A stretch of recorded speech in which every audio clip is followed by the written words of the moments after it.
Всем привет, всем здрасте, дорогие друзья, с вами Кисель. Фронтиры тут выпустили обновление очередное с названием Вангурд, то есть авангарды, и ввели достаточно интересные вещи. Обо всем вам сейчас я подробненько расскажу.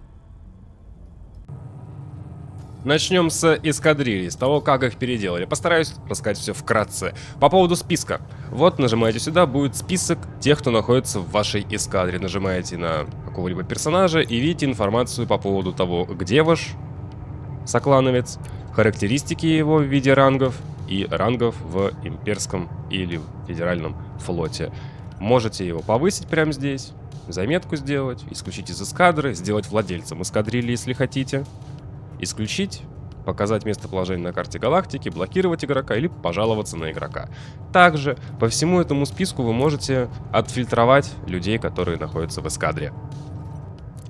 И также очень удобно сделано, что теперь показывается последняя активность, когда какой игрок был в игре, а не как раньше. Раньше это было очень неудобно мониторить. Если вы не знаете, как вступить в эскадрилью, заходите просто в браузер эскадрильи и подбираете себе эскадру по фильтрам. События, чем занимается эскадра, языки, часовые пояса, когда кто играет, кто за кого играет, ну и, собственно, ведется набор или не ведется набор. Если хотите вступить в мою эскадру, пишите Кисель Сквадрон вот сюда, или либо сокращенно КИСК. Также бегло можно посмотреть информацию об эскадрилье, какая сверхдержава, к какой фракции приписана эскадра, где находится носитель эскадры, ну, то есть новый флотоносец, какую сторону занимаем, основную привилегию фракции, о которой мы поговорим чуть-чуть попозже. Списки лидеров, которые показывают, где находится эскадрилья в топах в различных, так сказать, начинаниях. Нажмете перейти к вашей эскадре, вам покажет, где вы находитесь. И самое главное нововведение – это банк эскадрильи. Сейчас подробненько расскажу по этому поводу. Первое. Кредиты. Вы можете как вносить кредиты на счет эскадры, так и снимать их с этого счета. Но, конечно же, в некоторых пределах, которые будут указаны в группах. Эти группы настраиваются либо президентом, либо тем, у кого есть на это привилегии. Как это выглядит? Допустим, вот президент может снимать неограниченное количество и вносить неограниченное количество. Адмирал уже, грубо говоря, имеет недельную квоту на вывод, 10 тысяч кредитов. Так же, как и рядовые. И это все настраивается. Допустим, вы хотите, чтобы больше 10 тысяч кредитов один человек не мог вносить на счет эскадры. Выставляете. Хотите больше, ставите больше. То же самое с квотой на вывод. Можно делать также без ограничений. Можно также настроить группы по другим вещам, такие как корабли. Да, вы можете сдать корабль в банк эскадрильи, но есть одно но. Корабль должен быть без инженеров, без модулей стражей, без фракционных модулей, без модулей, которые вы получали за цель сообщества. Корабли, которые требуют ранга Империи или Федерации, тоже под запретом. Только стоковые корабли. Все. Стоковые в плане вы, конечно, можете поставить на него модули, но что-либо улучшенное не пройдет. Предметы потребления — это все, что связано у нас с товарами, будь то, не знаю, тот же самый тритий. И личные вещи. Личные вещи — это то, что у нас используется для улучшения ручного вооружения и скафандров. И это все, ребята, недоступно без флотоносца эскадры, о котором мы поговорим чуть-чуть попозже. Ранги и полномочия. Что это такое? И присутствует 5 рангов по умолчанию. Президент, адмирал флота, координатор, офицер и рядовой. Вы можете каждой роли изменить полномочия, которых здесь поставили довольно много. Также вы можете добавить кастомный свой собственный ранг и назвать его, ну не знаю, скажем, исследователи, если вы хотите, чтобы у вас было крыло исследователей. И так далее. И также выставляете им их полномочия. Заявки. Заявки в эскадрилью, которые вы принимаете от других игроков. И также ваши заявки, которые вы отправляете. То есть, когда вы, владелец эскадры, к вам приходит заявка для вступления, вы нажимаете на персонажа и подтверждаете ее. В этом же окне, кстати, можно посмотреть показатели пилота, который кидает заявку в эскадру. После чего, когда вы отправили заявки, скажем, в 5 эскадр, вы заходите в ваши заявки и смотрите, какая эскадра ее приняла, и вступаете. Раздел фракции показывает, в каких системах представлена фракция, которая приписана к вашей эскадрилье. В моем случае 373 системы и 24 системы под контролем. Ну и, конечно же, различная информация у нас имеется по той системе, где представлена эта фракция. Изменение профиля эскадрильи. Здесь вы можете название поменять, ID эскадрильи, девиз, миссию и требования для подачи заявки. Также настраиваете фильтры для поиска вашей эскадрильи, события, чем занимается ваша эскадра, языки, часовые пояса, когда играете и нанимаете вы новых пилотов или же нет. Также принадлежность к сверхдержаве, поддержка определенной фракции, сторона в пауэрплее, ну, в галактической державе. И привилегии, бонусы, которые могут получать пилоты, находясь в эскадре. Это основная привилегия. Что тут у нас есть? Дополнительная руда, 12% сверху при добыче. Страховка груза. То есть, если ваш корабль с грузом будет уничтожен, 50% стоимости этого груза будет восполнено финансово. Снижение стоимости подачи заявки на колонизацию. Повышенный доход за доставку для колонизации. Это имеется в виду то, что когда вы везете товар на колонизацию и продаете его, вы получаете одну денежку, а так получаете на 15% больше. Ускоренный прирост ранга CQC на 50%.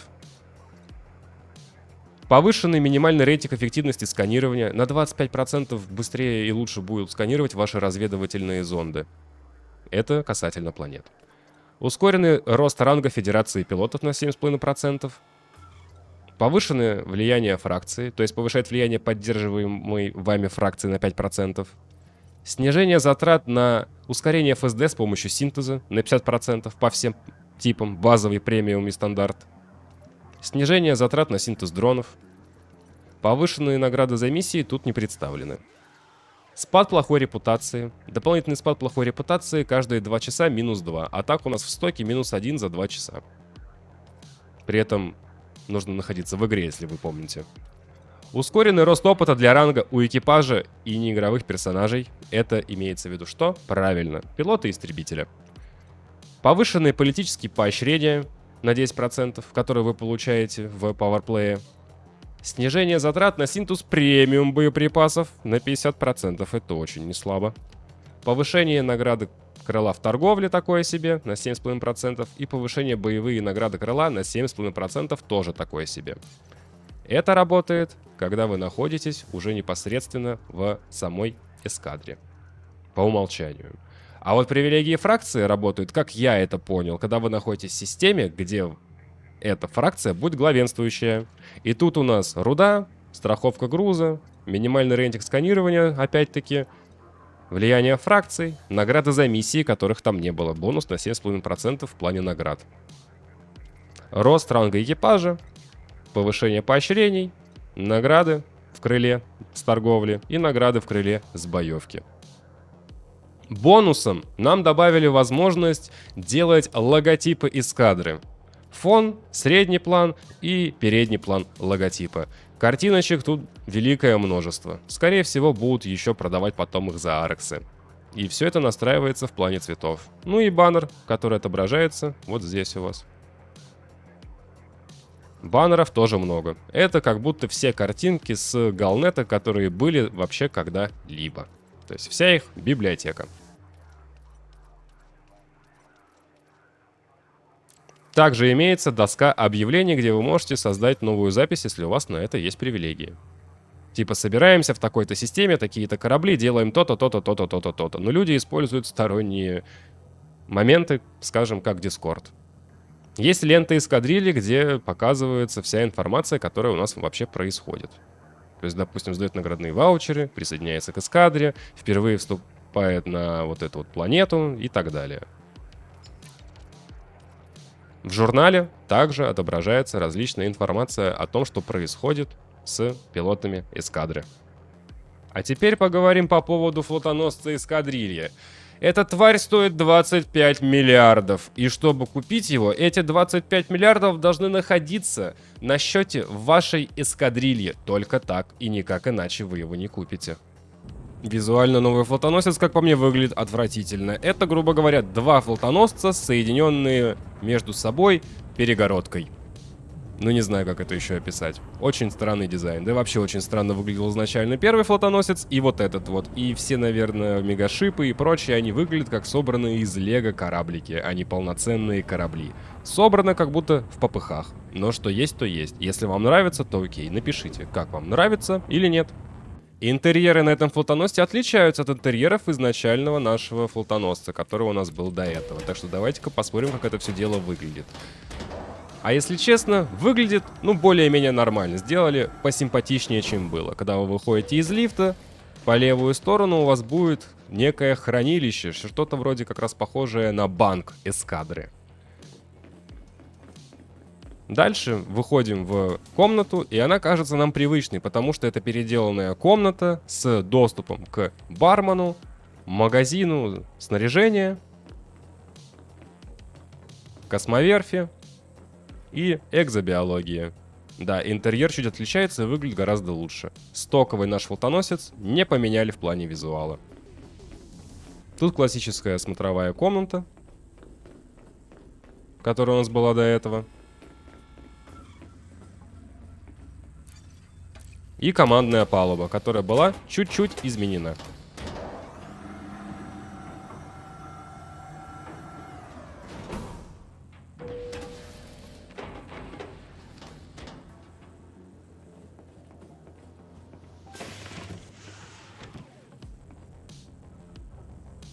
И новая комната.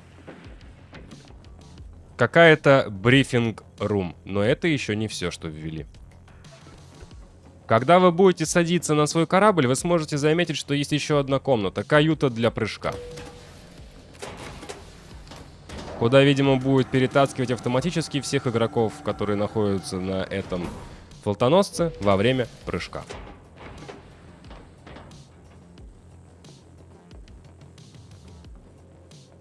Ну и, конечно же, сесть на этот флотоносец могут лишь только члены эскадры.